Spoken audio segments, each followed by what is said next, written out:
Question number 6 of exercise 1.2 NCERT Maths class 10th. Okay, the question is explain why 7 into 11 into 13 plus 13 and ये जो number दिया है 7 into 6 into 5 into 4 into 3 into 2 into 1 plus 5 are composite numbers. See, पहली बात तो composite numbers क्या होते हैं? See, numbers prime numbers दो तरह के numbers होते हैं, prime numbers, composite numbers. Prime numbers वो होते हैं जो सिर्फ 1 से और खुद से डिवाइड होते हैं पूरे. कंपोजिट नंबर्स वो होते हैं वो 1 और खुद से तो होते ही हैं, वो तो हर नंबर होता है, लेकिन उसके अलावा भी उनके फैक्टर्स होते हैं, यानी कि उनके अलावा भी ऐसे नंबर्स एग्जिस्ट करते हैं जो उनको पूरा डिवाइड करें. ठीक है, ये तो हो गई डेफिनेशन. अब हमें प्रूव करना है कि ये जो दो नंबर्स हमें दिए गए हैं ये कॉम्पोजिट नंबर्स हैं. तो पहले हम पहला नंबर ले लेते हैं 7 इंटू 11 इंटू 13 प्लस 13. ठीक है, तो इसमें हम 13 कॉमन ले लेंगे, तो this would be 7 into 11 into 1 plus 1. तो this would be 7 into 77 into 1 plus 1, that means 78. ठीक है, तो 78 को हम क्या लिख सकते हैं ऐसा 13 इंटू 6. फिर हम इसको 6 को क्या लिख सकते हैं 2 इंटू 3. तो हमने अपने जो गिवन नंबर था, ये पूरा नंबर कंप्लीट नंबर था, इसकी वैल्यू नहीं निकाली, इसको हमने प्राइम फैक्टर्स की फॉर्म में एक्सप्रेस कर दिया. ठीक है, तो यानी कि इसके कौन कौन से प्राइम फैक्टर्स हो गए 13, 2 एंड 3. ठीक है, 13, 2 एंड 3. तो ये तीनों ही प्राइम नंबर है, 13 भी, 2 भी एंड 3 भी. इनको और फर्दर फैक्टराइज नहीं किया जा सकता. ठीक है, तो यानी कि अब हमने अगर इस नंबर को कंप्लीट नंबर को, मान लो ये नंबर को मैं p बोलती हूँ, तो p को हमने ऐसे कर दिया. इसका मतलब ये है कि p जो है वो 13 से भी डिवाइड होता है एंड 2 से भी डिवाइड होता है एंड 3 से भी डिवाइड होता है कम्प्लीटली. तभी तो उसके प्राइम फैक्टर्स हुए. फैक्टर का मतलब ये है कि वो उसको पूरा डिवाइड करेगा. ठीक है, सो p is divisible by 13, 2 and 3 as they are its prime factors.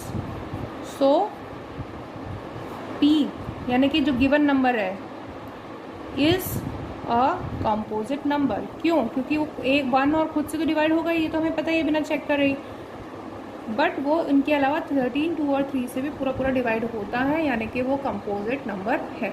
ठीक है, तो सेकंड पार्ट हम डिस्कस कर लेते हैं. Second part is 7 into 6 into 5 into 4 into 3 into 2 into 1 plus 5. सो इसमें हम 5 कॉमन ले लेंगे. ऐसा हम इसलिए कर रहे हैं ताकि हमें पूरे वैल्यू ना निकालने पड़े और हम इसको प्राइम फैक्टर्स के प्रोडक्ट की फॉर्म में एक्सप्रेस कर दें. ठीक है, सो 7 into 6 into 4 into 3 into 2 plus 1. ठीक है, फिर इसके बाद हो गया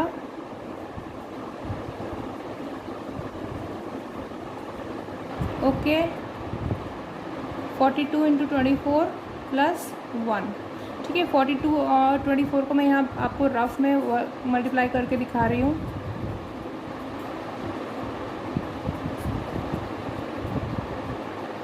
one 1008 plus 1 into 5 1009.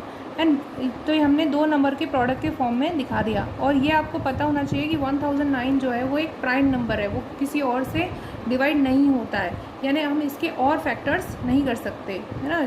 Prime numbers के फैक्टर कैसे होते हैं, नहीं हो सकते ना.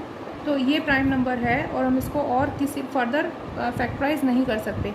तो हमारा जो गिवन नंबर था, मान लो इसको q, तो q को हमने इस फॉर्म में एक्सप्रेस कर दिया है. सो q के दो ही फैक्टर्स, q के दो फैक्टर्स हैं 5 and so q has 2 factors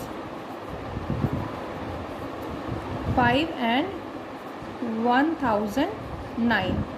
ठीक है, as these both the numbers are prime. Okay, so q will be divided by 5 and 1009. So q is a composite number. क्यों? क्योंकि q 1 और खुद से तो डिवाइड होता ही है और उनके साथ साथ 5 और 1009 से भी डिवाइड होता है.